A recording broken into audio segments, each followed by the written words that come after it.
For counseling a team member whose inability to finish a task on time has affected an entire team's ability to meet an important deadline, I would start first with my tone of voice. Because this will be very important to get my point across, I will try to be frank but at the same time confident, try to get the message across but at the same time not be harsh or condescending in any way. Of the different strategies we've used from crucial conversations, for this particular crucial conversation, I would use a state path, in which I would first share my facts, tell my story, ask for other paths, talk tentatively, and encourage testing. In this way, first I would start with presenting some of the facts. For example, if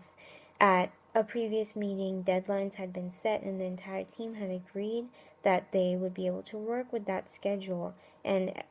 either at that meeting or ever since, that team member hasn't raised any objections to those deadlines and hasn't asked for any extensions or exceptions, then that would be a fact that they hopefully would help them receive the rest of the message more easily, and something that they really wouldn't be able to deny because it is a fact. And that would prevent them from becoming very defensive. Then I would go on to related facts, such as if I had been to their desk recently and they repeatedly told me that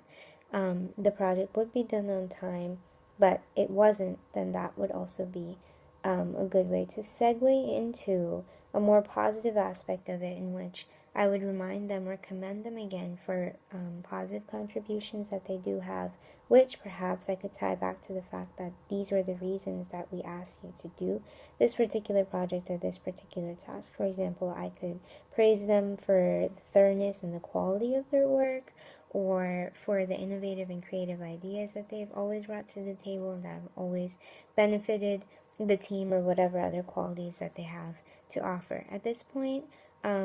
it would be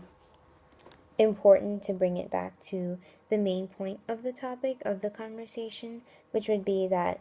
their inability to do this work has negatively affected the team, and therefore a solution needs to be sought. At this now I can ask them if there were any unprecedented obstacles that made it more difficult to finish this task than was anticipated, or perhaps if there were any personal issues. For both these cases, I would encourage them that